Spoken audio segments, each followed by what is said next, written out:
Shoptalk, we on the move. Shoptalk, we on the move. Let's move. Shoptalk, we on the move. About to pull up on you. Coming through like Shoptalk, we on the move. Shoptalk, we on the move. let's move. Shoptalk, we on the move. About to pull up on you. Coming through like Shoptalk, we ready. Got them Clippers with us, and I don't mean LA. Come and kick it with us, we riding on the freeway. Headed somewhere to cut hair from VA. Shoptalk with Reg and the crew. And Tony Red in it too. Now move, come and get you a cut in the interview. But leave a tip in the cup when we finish too. Shoptalk, we on the move. Shoptalk, we on the move. Let's move. Shoptalk, we on the move. About to pull up on you. coming through like Fellas, what's going on? What's good, baby? Where we going today? Man, how everybody feeling? Good. So far. One day closer. Yeah. Hey, Ray, what we got? We're dealing with we're going to go interview Brian Brown today. University of Richmond superstar, Okay. Dallas Cowboy affiliate. Right. Yeah. Dominique did some history on him. Yeah, What you yeah, got? What you yeah, got? man, definitely my man Brian. You know, he went to Herman High School, another alumni. Right. Great career there. Went on to Richmond, played 4 years there as a true freshman. 3,000 yards receiving years, leads the school in the history for most yards in his career. Wow. 23 touchdowns. My man did it all up there. You know, he had a stellar career, big time. I got the chance to watch him a few times, man. Good kid. Yeah, and that's a rival school to you, right? Yeah, man. We look. I support him. I don't support the school, but I Right. support him. You know what I mean? But you know, I had a good chance to watch his career. and Laura everything. Barbershop alumni. Yeah, you know what I mean? So, you know, but all's good though, man. Overall, he's just a good kid. Good. You know, that the whole thing about him, everything about his character, how he sets himself up. I hope he does well. Yeah, man. Well, I definitely look forward to having him, man. Definitely look forward to having I him. haven't had a chance to chop it up with him in a while, so it'd be cool. Good. Well, matter of fact, I think about to pull it right now, fellas. Let's get to it. Shoptalk, we on the move. Shoptalk, we on the move. Let's move. Shoptalk, we on the move. About to pull up on you. coming through like Brian, welcome to On the Move Shop Talk. How you doing, man? I'm good. It's a pleasure to have you here. Yeah, thank you. So for you came out of high school, stellar career, wide receiver, free safety. You know, you had plenty of offers to play both positions, wide receiver or free safety. What was the determining factor of picking which school to go to and what position to play at the next level? I wanted to play receiver just because it was fun. It was new to me at the time. I just started playing receiver that freshman spring at 7-on-7. So I was a quarterback. They just Coach King just threw me in and I started playing. And I loved it. I loved it more than safety, even though at the time I was probably a little better than at safety. And then offer time came around, and I had three of them. One from Richmond, East Carolina, and Pittsburgh. East Carolina kind of weeded itself out early. So in Pittsburgh was actually my favorite. I wanted to go and play there, and then somebody committed and kind of took the spot, and I was left. I hate to say I was left with Richmond because I really loved going there and stuff like that. And you know, Richmond was there and let me play receiver. Yeah. So and they were the only school that was gonna let me play receiver too. So in terms of obviously the recruiting process has changed dramatically since when you were in high school. So what would you say in terms of picking a school? What advice would you give to high school kids in terms of finding the right fit for you? The right school, the right position. How is it building that chemistry with the coaches during the recruiting process? I mean, you really gotta just like the school. You just gotta like the environment. You gotta like the school you're going to.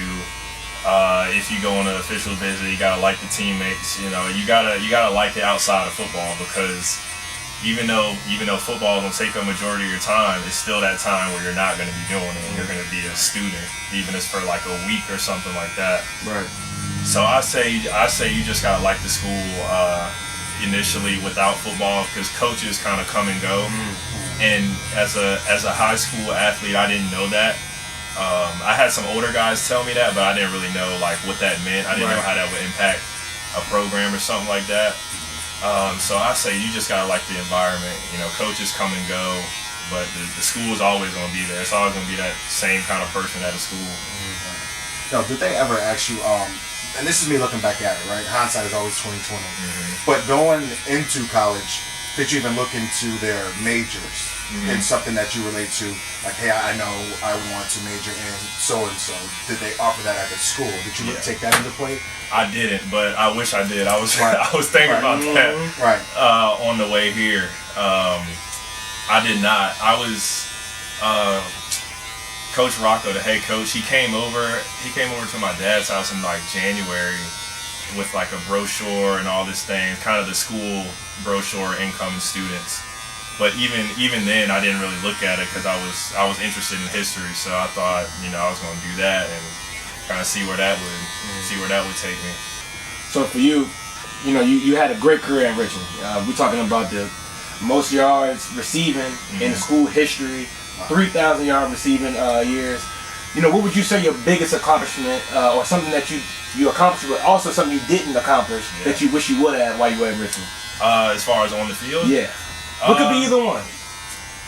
I kind of wish I took the classroom a little more serious. I was never in danger of not playing or anything like that, or never even was in those conversations. But I feel like I probably didn't take advantage of the academic piece at Richmond.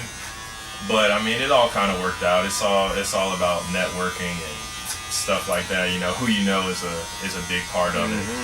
As far as on the field, maybe my freshman and sophomore year, I'd probably say do a little bit more special teams. I wasn't. There were older guys there, so I wasn't.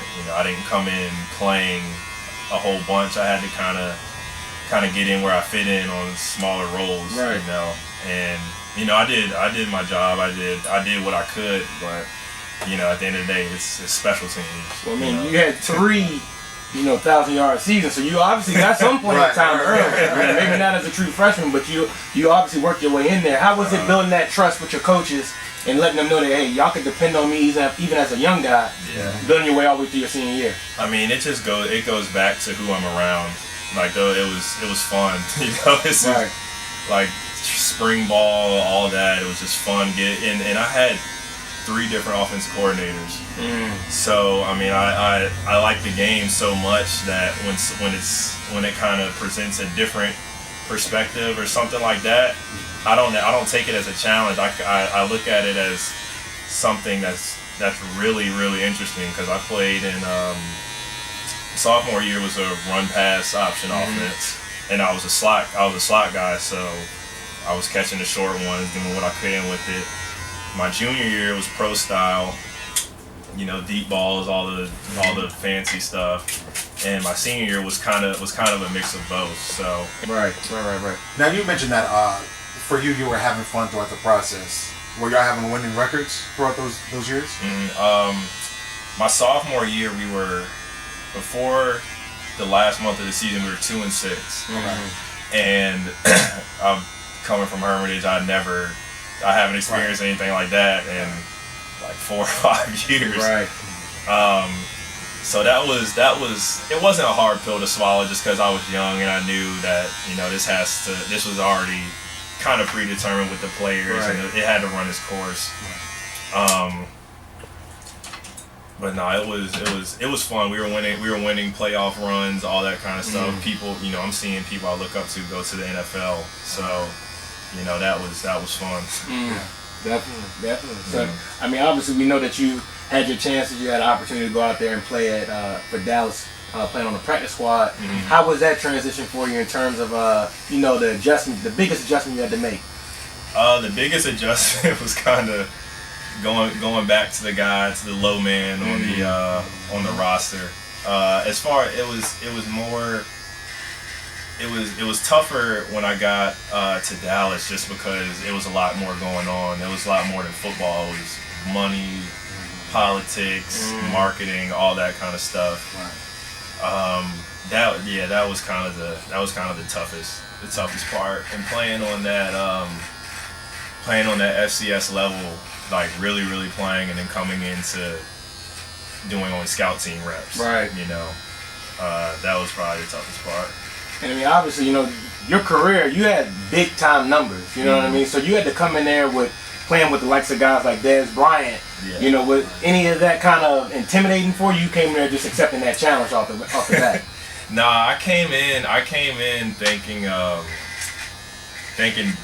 Dez was kind of how the media portrays him as. Right. But I mean, he ended up being a real good dude and somebody I look up to.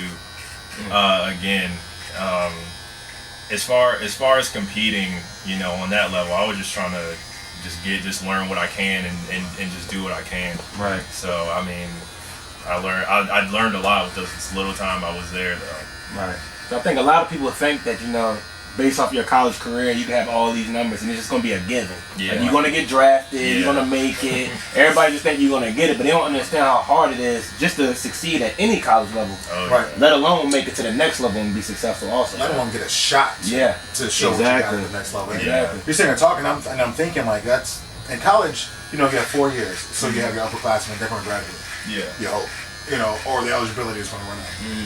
And professional football, those guys trying to stay as long as possible. Oh yeah. You know, so you come in, you could be 10 times more talented than them. But when you put in the politics and the financial aspect to it, sometimes it's kind of timing. Yeah. Like, you know, did I come out the wrong year because maybe they don't have money allocated for wide receivers, but 2 years later, you know, you look and they say, dang, they kind of skimped this year. You know what I mean? First of all, we talking about Dallas. That's the best conversation to begin with. Yeah. So B don't need to be here with us. He need to be in Dallas now. For sure. Yeah, For sure. Because they ain't got no damn receivers. Yeah, that's what my dad always says. He always says just right place at the right time, and Right. I didn't realize that. I didn't even consider that until like a couple months ago. Right. You know, because I've been home and seeing receivers on other teams who probably didn't do what I did while I was there or on the team, just get promoted. There is a timing aspect to it, though, definitely. Right. Absolutely. Right. So take me to that feeling when they say, hey, they're going to release you. What was your mindset at that moment? Well, I came into it knowing exactly what I was getting myself into. Gotcha. Like I said, I was looking up to guys in the NFL when I was playing in college, and they told me like it's cutthroat. They could get somebody out there every day if they really wanted to. So I wasn't too let down. I was kind of, I don't want to say I saw it coming, but I knew what was going on. I knew it was a business before anything. So it wasn't that bad. So you were on the practice squad for the whole year though, right? Yeah. Okay. So your transition, so now you're saying right now, you know, you're out of football at this current moment. Are you still working on it though? What would be your transition after football? What are you looking at now as your post-career? Well, now when I was in Dallas, I worked this business marketing internship, which is what I wanted to. Was looking back at is what I probably would have studied in school. So I'm been in talks with them. I've just talked to my agent as far as, you know, what's the off season going to look like, because I want to go back and work with them.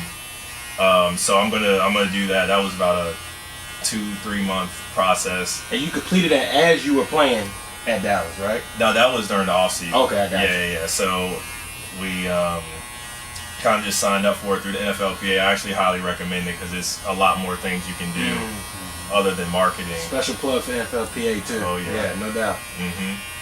That's what's up, man. I mean, you know, somebody just trying to get into something different, you know, for all of us, you know, we all play ball, whether it be, you know, high school football or college football. Right. It's a tough transition trying to figure out your next move. You know what I mean? Sure. So for you to take that initiative while you were at Dallas in the off season to still be thinking about what you're going to do at that next phase of your life, did that come from just inside, or is that somebody around you saying like, hey man, you might want to buckle down and figure out what you want to do? Because a lot of guys think they're gonna play forever. You know what I mean? I'm glad you asked me that question. So I mean, I went to University of Richmond. You know, I come from went to a school where people had money. You know, they had stuff set. Their parents knew what they had to do, and all I was doing was playing football. So I saw people working the internships, studying abroad, doing things for their future while they're in college. And I really didn't get a chance to do it because of football. Absolutely. I could have, but football definitely would have suffered some. So I mean, I've always kind of had that in the back of my mind. If I could have done that, I absolutely would have. Right. And recommend it to a whole bunch of people, a bunch of younger people. Now, I know you mentioned the NFLPA. Are there any other positives to you even have the opportunity to be in the NFL, as far as you getting other business ventures, or as far as you establishing a career outside of football? While we still believe that you're going to continue to play football at some point in the future, but does the NFL offer any assistance towards like finding that next step? Yeah, it does. So the internship was all set up through the NFLPA. I mean, not the NFL directly, if to answer your question, but it's all set up through the NFLPA. That just got an email one day, and you know, it was exactly what I was waiting for in a sense. So no, the NFL itself doesn't come out and help you out, other than unless you're trying to like start a business or something like that. You know. Definitely. Well, I mean, you know, a lot of guys, you know, get back into football, and maybe when it doesn't work out, you have any aspirations of coaching one day? A lot of my friends coach, a lot of my teammate friends, and they're trying to get me to at least consider it. Right. And you know, I could sit here and talk football every single day, all day long. Yeah. So they're definitely trying to get me into it. They were texting me today talking about it. Right. Just because you know it's almost it is second nature. Right. You know, so it got its own language, man. It does. It has its own language. It does. As of right now, I wouldn't say that I'm not making any moves towards it, but I'm kind of considering it. Good. What was your deciding factor for you to step into coaching? Man, for me, it mainly was just about giving back. You know what I mean? So I went back and coached at the high school that I played at. So for me, it was just about giving back to the program that gave me so much. It gave me an opportunity to go to college and further my education and put me in a position I am today. I want to be able to go there, speak to those kids, just touch them, talk to them, let them know that, hey, you know, it's bigger things you can do. It's things you got to do here first, though. You know, everybody think when they playing football, I'm going to NFL, I'm going D1A, you know, I'm be playing in these big bowls, and that's just not realistic. So I want to let them know that, hey, all of this is attainable, but you gotta accomplish it here first. You know what I mean? You gotta handle your business here. So for me, that was the biggest thing. You know, I didn't feel it wasn't about money. It wasn't about, you know, I know this more than that person or anything like that. It was just about touching the kids and giving back to the program. And that's why I asked about you going into your freshman year, that you even look into the what you want to major in, which none of us did. Let's be honest. I know what I wanted to do. I wanted to do physical therapy. I wanted to work in sports medicine. The college that I went to didn't offer me none of that. Yeah. You know, so I did biology, allied health, and flunked the first semester because it was straight biology. It was nothing near what I wanted to do. Yeah. And then it's just hard, man, because I don't think people really understand the life of a college football player or an athlete in general, because your time schedule is totally different from everybody else's time schedule. While they're able to do the internships, you in meetings, you in treatments, you know what I mean? You got a meal plan, you got to go to the dining hall and eat at a certain time, you know, you got a curfew. Then you got to study, but it's film. Exactly. And then you got to study for your own class and your assignments as well. So I don't think people understand that. They thinking that you getting the full ride. It's gonna be so gravy, and it's not like that at all. You know what I mean? You all forced to take 8 a.m. classes because you got practice and that. You know, it's a lot that goes into it. I mean, all right. So before we get out of here, Reg has 3 questions he want to ask you. Okay. All right. First question. I want you to tell me something you've done in your life. Don't have to be football related or anything like that. Something you've done in your life that you regret doing. That I regret doing? That you regret doing. Anything. It could be down to the little kid age. I don't even care. It's something you regret doing in life. Definitely not doing some internships in college. Definitely not planning for after my career before my career even started. Right. And that's hard to think about. Right. That's hard to even imagine, for real. When you're in college and you're doing so good, but definitely that. All right. Next thing. Name something that you want to do in life that you'll never get to do. That's like a fantasy or a dream that you want. And dang. Like I said, the topic is open, wide open. Topic is open. I definitely want to go to. I definitely want to go to England and go to one of the soccer games. I'm saying, like, that's there. obtainable. I want something that you don't think you're going to ever be able to do in life. You can go buy a ticket and go to England now. That's his mindset. That's his mindset. It's always his mindset. I don't know. I have no clue. It's got to be one thing you As a kid, one thing you wish you could As a always kid, do. I wanted to be an astronaut. Ah, I really wanted. see? Like I wanted to go to the Okay, yeah, I there really you go. wanted to do that. I really did. All right, now last question. Give me something that you plan to do on a big level that you gonna make happen. Something you gonna make happen. Or something you got planned that you really see in your future. Yeah. I've been talking with my agent about my foundation. There we go. Definitely, like I mentioned, this was last year. I mentioned like hosting a camp over at Laurel. Get back. Something like that. Definite. I haven't really put anything into motion yet, but that's definitely like has my priority right now. So. All starts with division, man. Mm-hmm. All starts with division first. Yep. All right, well, I can't tell you my stuff. We ain't got enough time for that.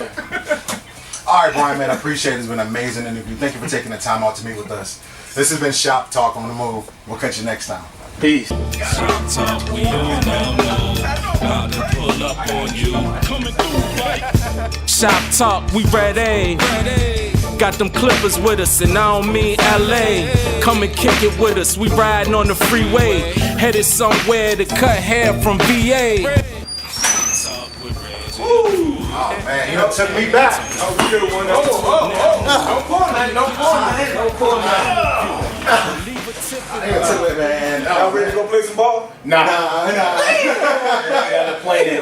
ain't got it. I'm ready to play, man. That's a good kid, man. Real good kid. Man, he made me feel old. I ain't gonna lie. Oh yeah, He man, made me definitely feel a old. young boy, man. But you know, just talking to him, man, just talking about his career, talking about his post-career. Right.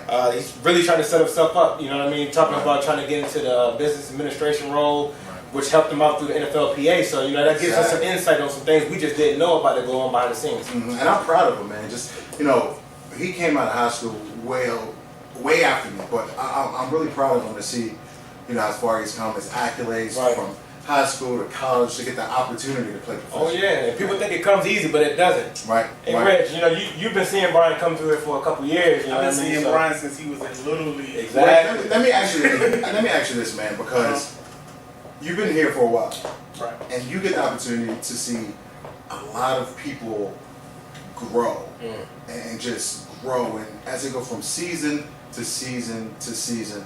How does that make you feel? Y'all talking about feeling old? I feel old as hell. Yeah. Brian been coming in here since, you know, damn near Little League almost. You know what I mean? So, I've watched a lot of the young cats come through here, transition into grown men. Right. The fact that they still come in here, I'm proud of that. It's enlightening for me because at the end of the day, I mean, I'm talking about watching little kids go from, you know, whining and being little snobs to growing up, turning into full grown men. Absolutely. Brian, man, I've watched him from middle school, high school, on to college. You know, I was at the U of R games. I went to the high school games, and I just watched him grow and grow and grow into a super athlete. And like I said, I think at any sport Brian would have tried, I think he would have succeeded. Absolutely. But, you know, it's just to watch him go. I mean, like now, the biggest transition for me is the size of his damn neck. You know what I'm saying? Yeah. From cutting his hair when he was this little Right. to having that big, massive, you know, you got a football player build, you know what I'm saying? And, you know, he's been the most level-headed kid that's come through here as far as having the accolades that he has and having the same humble mindset and attitude. Man. Cool. Well, Time to eat. yes. Yeah. You hungry? I'm starving. Let's go. Let's get out. Shop Talk with Reg and the crew. And Tony Red in it too. Now move. Come and get you a cut in the interview, but leave a tip in the cup when we finish too. We can discuss Trump when you get to choose from a couple of different people with different views. For joining us on Move Shop Talk. Thanks for having me. This is going to be the stillest interview I've ever been in my life. I'm like hands in hand. This is going to be still. Just all lips and eyes. No, let's go. Let me start by saying we have a comedian in the house. It's going to be a lot of laughs, so you're right. Coming to the stage, he hails all the way from Birmingham, Alabama. Now one of Richmond, Virginia's own. Please put your hands together for comedian Micah Bam Bam Wow! Like for example, man, you can be on your way to work late. That's a lie. You white. Ma'am, I don't want to start off blind, ma'am. I'm sorry I even started with you. But you look like you always late, so I'm going to talk to you. Other desk. You could be on your way to work late. This is the last day you can be late. And you sitting at the light. And while you sit there, somebody run into the back of your car. You turn around and realize it's the UPS man.